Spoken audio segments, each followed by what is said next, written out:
Coach, of course, we have to talk about Rishabh Pant's knock. As an opposition coach, what message will you give to your bowlers when a batter is playing some crazy, outrageous shots out there, especially the way Pant plays? Your word on his knock and, of course, the tactical plan that you get.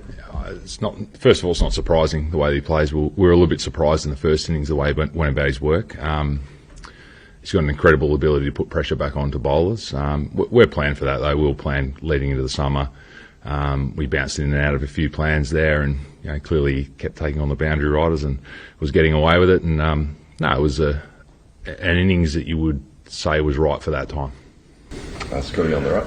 Just on Scott Boland's performances the last 2 days. Obviously, I think he's only been picked once in the Australian team when you've had Josh, Pat and Mitchell available, but is he getting to the point now where it's a genuine consideration where he's part of the big three? He's always a genuine consideration, Scotty, and every time he pitches up in the Australian colours he delivers. So we're lucky to have those 4 quicks in Hazelwood, Cummins, Stark and Boland, and the ability to keep them fit all together I think gives us options, and we're not surprised by Scotty's performances, and as you said, every time he plays, he does the job well, and his ability just to be relentless on a length, move the ball both ways is proving difficult, in particular on this surface. Back over to the left. Coach, how surprising is it for you to see this spicy wicket at this stage, which is very uncharacteristic of SCG? And do you think this wicket has brought India back in this series because they were trailing 2-1? A normal SCG wicket with the rain forecast of day 4, day 5 could have been much better served for Australia? No, I mean, the ground staff have done an incredible job in terms of, I think, creating a wicket with something in it. Traditionally here it's quite benign, and we've had a lot of draws, so a lot of people have been talking about the draws, so you're damned if you do and damned if you don't. So this game's sped up, so look, I think he's trying to produce an even contest between bat and ball.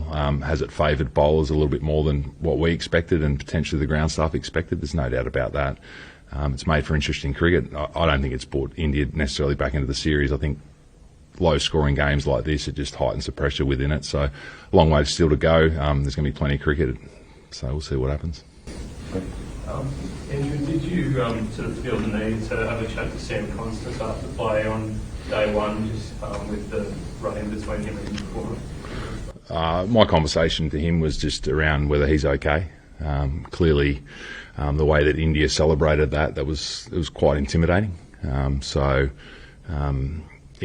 mean, it's clearly within the laws of the game, within the rules and regulations, so there's been no charges laid. But, to have an opposition obviously swarm the non-striker like that was, we've got a duty of care to our player to make sure he's okay and in a headspace to go out the next day and perform. So that's all those conversations were.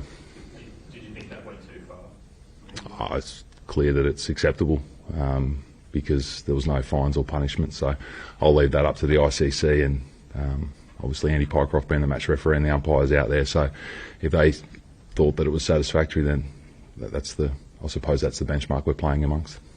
Andrew, a lot of examples of wickets tumbling in quick succession from both teams across the series. Is this just a symptom of where Test cricket's at, or has there been something specifically different about this series, just the quality of the bowling or division? I think the quality of bowling up front, I think both attacks are blessed with some probably generational talent that we're witnessing.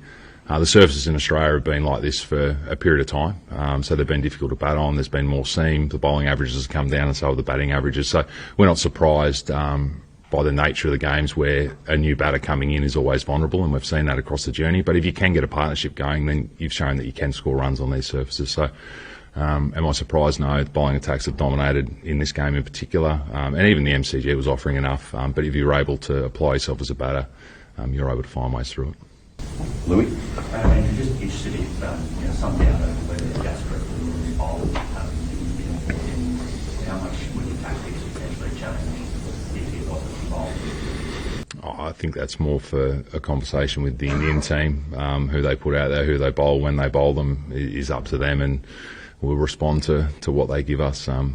First and foremost, we've got 4 weeks to try to keep that total as low as possible. I thought it was an outstanding effort from both Pat and Scotty today. I think they had 10 overs each, and we only bowled about 26. So to be still going that strong at this part of the series, I think, great recognition for them. Andrew, tomorrow, you think shaped as a legacy defining day for this team, given the long-standing drought with this trophy, and more to the point, just the fact that you've managed to win several noteworthy run chases in recent times. How much faith do you think does that give you around the team?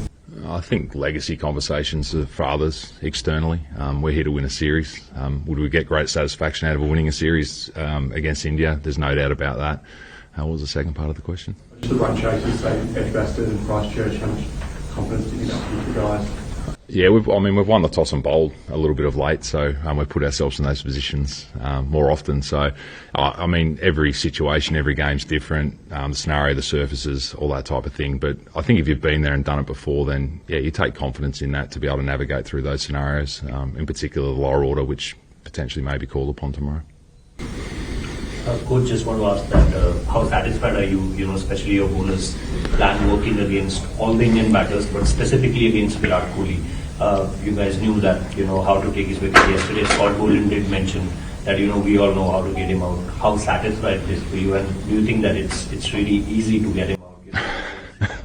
The way, No, it's never easy to get Virat out. I give full credit to the bowlers and the execution of the plan. It's one thing to have a plan, but then to be able to execute that the way that we have to Virat, to put him under immense pressure. And look, he's tried some things. He's walked out of his crease. He's tried different tactics as well. But clearly that relentless nature of, in particular, Scotty Boland in that matchup's been incredibly difficult for him to combat. But he's never an easy wicket, no. Couple more here, guys. Coach, how challenging it will be to face Jasprit Bumrah on this track for him? And if he doesn't play, like he doesn't bowl, how much massive advantage it will be for Australia if he doesn't bowl? What's the advantage? Well, clearly he's the leading wicket taker in the series, so you'd say that it would be slightly beneficial for us. He can bowl on any surface anywhere. He's a threat any time. We knew that coming into the series. He's an incredibly talented bowler, and if he wasn't to be there, then India would have to come up with a new plan. But more so on this disconcerting balls. What's that, mate? But more on this pitch, like fourth depth pitch on a decision. Have you watched the rest of the series? Or he's been good. Perth, Adelaide, Brisbane, Melbourne, and Sydney's going okay as well. To the right. Andrew, the decision to lead up this marginless match was obviously a big one. You must feel that Boland has validated that decision with some fine performances today. Yeah, we don't take validation out of decisions. We felt it was the right decision for us. I think it's a great story, really. The amount of work that the body of work he's put in Shield cricket to be rewarded with selection, and then to go out and perform the way he has. Got his first wicket today, first half century. He's got incredible hands in the slip, so we'll look forward to seeing that over the journey as well. But just incredibly happy for him. You get your cap, go out there, perform. You're at the level, and it just shows you that Shield performances are a great connection to international level, which is good for our system as a whole. Last one, Jasper. And just on Bo, have you seen enough from him that you might consider keeping him in the team for the rest of Cam's injury, or would there possibly be a spot for the two of them going forward? I think there's a discussion coming up. I think George Bailey will sit down and look at that Sri Lankan squad at the end of this Test match, and there'll be a quick turnaround to the announcement. So he's put his best foot forward, looked at the level. That's our angle, is that he's up to the level. We wouldn't have picked him if he wasn't. So going forward, what does that look like? It gives us another all-round option, which they're incredibly rare, and they tend to get injured across the journey. So to have depth in that area, I think bodes well for us as a team and for Bo also.